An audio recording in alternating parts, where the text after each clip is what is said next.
It's not very often I come to you with a ponytail, but today I do. As you can see in the title, this is a very exciting video. This is another palette video. I asked you guys on Instagram to let me know which one eyeshadow palette you could keep. If you could only like keep one, which palette would you choose to wear for the rest of your life? Now, some of you are cheaters. Some of you said, oh, my neutral one would be blank and then my colorful one would be blank. No, that's not one. But I get it. I totally understand why you did it. I have 10 palettes to talk about today. Some of the palettes I own, some of the palettes I don't own. I am not going to purchase the palettes that I don't own just to show in this video. No, that's not my style. I would really love it if you could say in the comments which palette you think will be at the top. Which one do you think that most of you guys said that you would keep and use? No cheating. So I'm gonna start at the bottom, and this palette I actually don't own. It's a very luxe palette, which most of these ones are. So that one is from Natasha Denona, and it's the Glam Palette. I do own the mini Glam Palette, but unfortunately I have never used this. But the Glam Palette is a beautiful palette. It contains a bunch of different cooler tone shadows and then some neutral options. I do find that palette to be absolutely stunning, especially the shimmers with all of the light shades. You have some beautiful taupes, and I understand why a lot of you guys picked it, because I know for a fact that so many people love and adore that palette so much. So I totally get why you picked it. Now, again, I have the mini and I still haven't used it, but I really want to, especially since a lot of you guys actually love it. I just think that the browns in here, like this one, is a little bit more neutral, which is my taste. But then also what's holding me back a little bit is the fact that I think it only contains like 5 mattes, and I prefer when it is like a ratio of 50-50 or at least a little bit more mattes.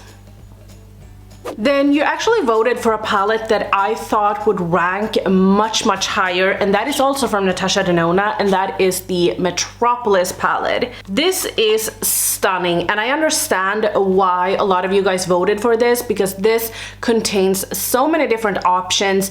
You have a bunch of different varieties that you can do. You can do green looks, you can do orangey looks, you can do neutral looks, you can do blue looks, you can do bronzy looks. You can do so much with this palette.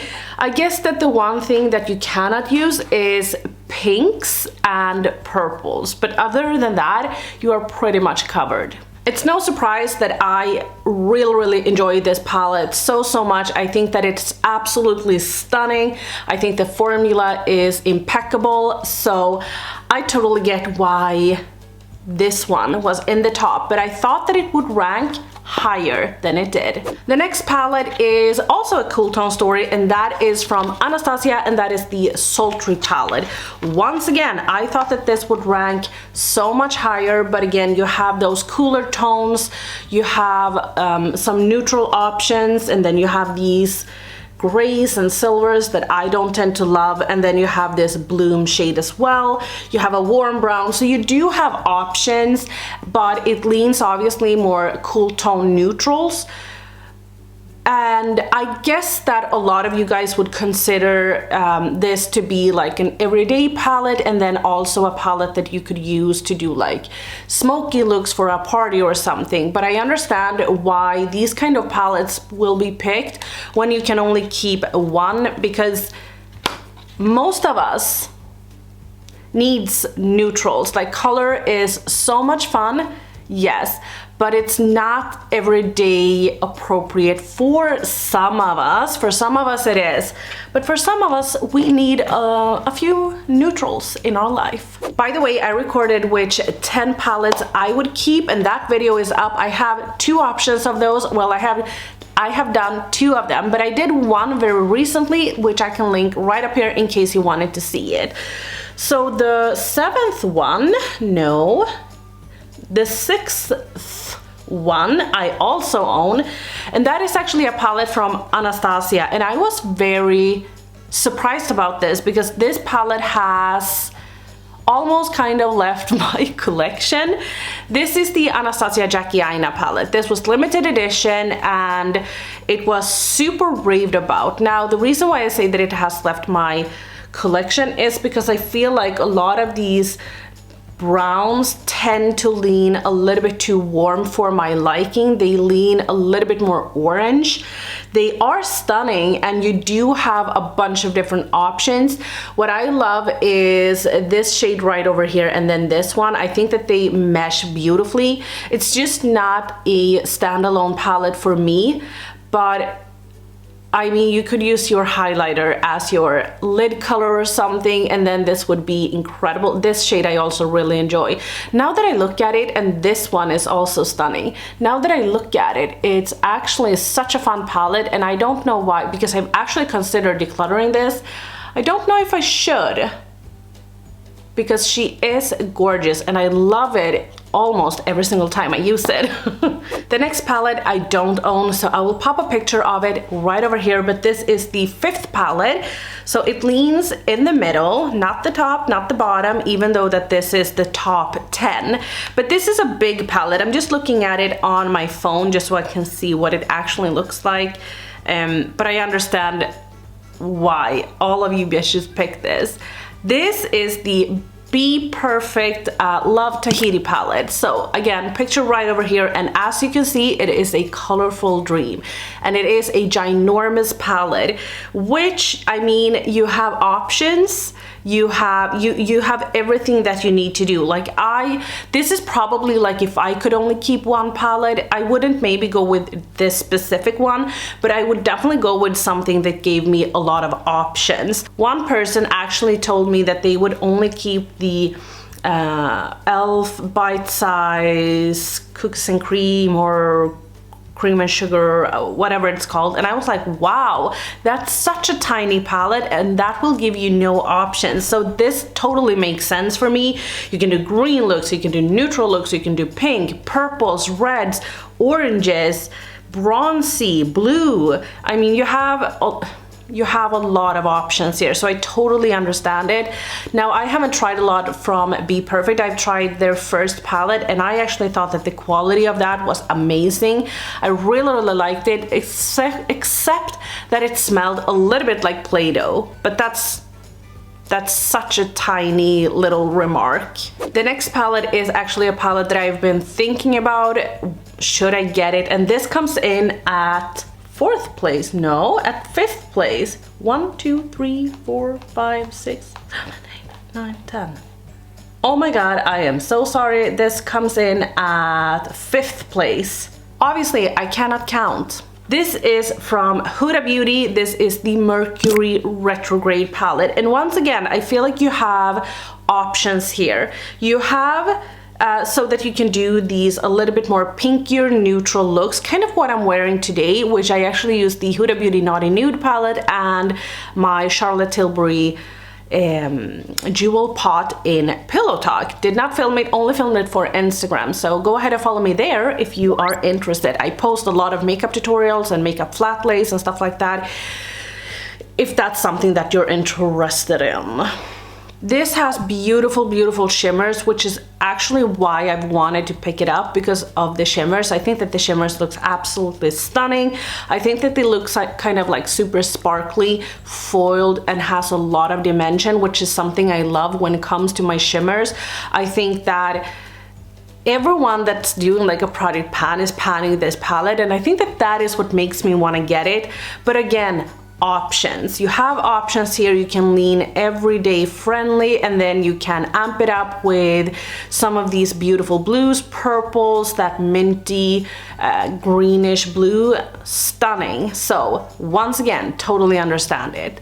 Now, the palette that came in on the 4th place is actually a palette that I thought would rank so much higher, because I could see a little bit like which palettes are gonna leave or are gonna come in the top 10.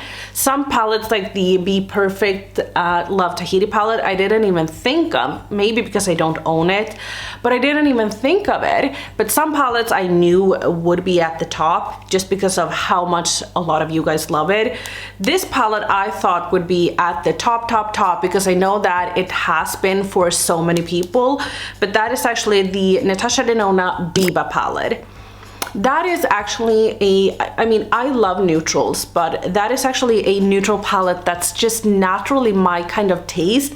I think that it's pretty, but I don't know. I guess that it is the tones of it that's just not making me super interested.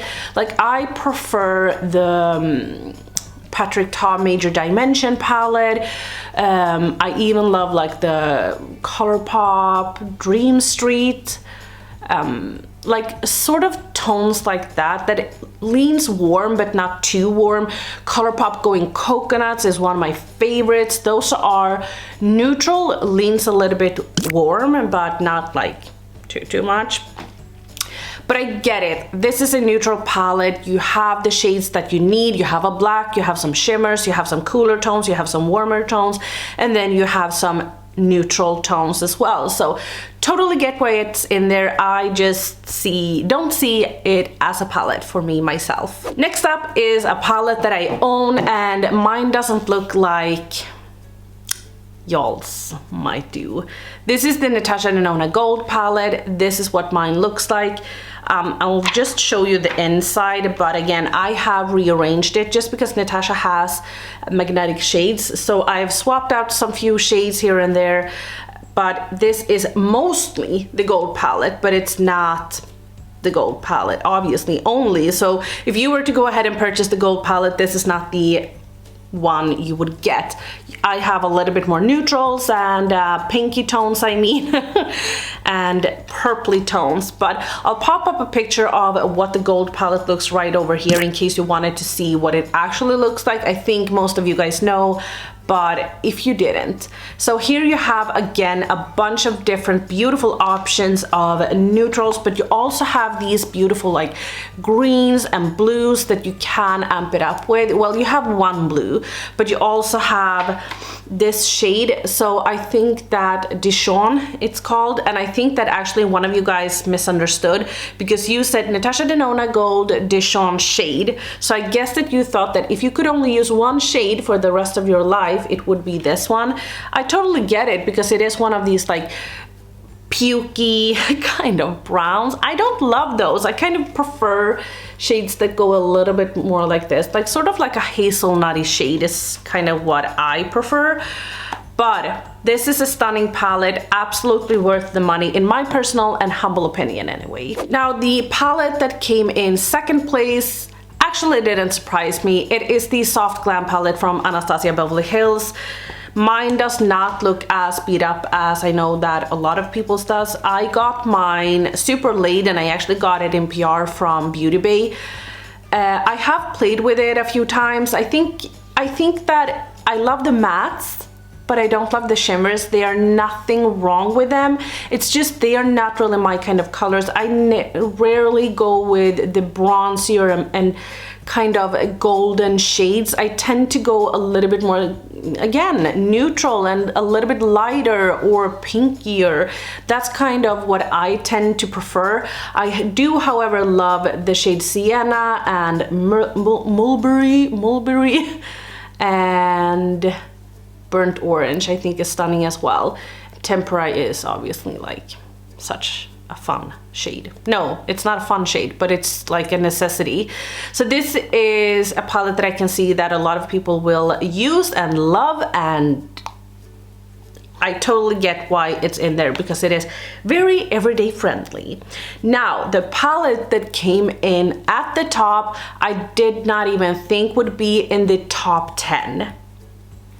I had no idea, but I'm glad that it is because it reminds me that I need to use this way more. It was one of my favorites back in the days, and now I haven't reached for it in such a long time.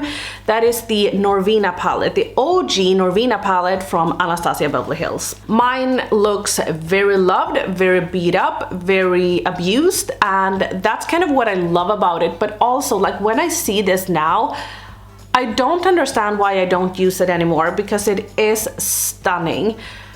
I just think that this is a perfect everyday palette if you love a little bit more pinkier and purpley tones without them being like too wild. Like, this is something I'm going to work in a little bit. This is something that I'm going to work with, but I think that it looks sophisticated, but still a little bit amped up. It's not like just a normal brown in your crease, you know? So this is kind of makeup that I love to go out with. And I think that I could get beautiful, like similar looks, but then also amped up, amped down looks with this one. You do have this shade. I never know what to do with this shade. And I also feel like this shade is a little bit misplaced in this palette. I never know what to do, but maybe you could use this with Summer. I don't think I've ever used Summer. I think that she has never been swatched either. But again, you can see I've loved this palette, I've used it, and I was so happy to see that it came at the top. Definitely reminds me that I need to use it a little bit more often. Maybe I shouldn't put it back. I should just maybe use her tomorrow. Maybe I'll record a IG tutorial with that. That was all of the palettes that was at the top. Let me know in the comments. Was there a palette you felt like I missed? I feel like a lot of these actually ranked pretty similarly. I was going to put in maybe some honorable mentions, but I didn't feel like all of them were so far down compared to all of these 10 palettes. So I just felt like putting in honorable mentions wasn't a good thing when they weren't even like slightly under. They were big under. So let me know if you feel like I missed anyone, but that is going to be everything from me today. Definitely leave me a like or dislike depending on how you like this video. Don't forget to subscribe, and I will see you in my next video. Bye guys.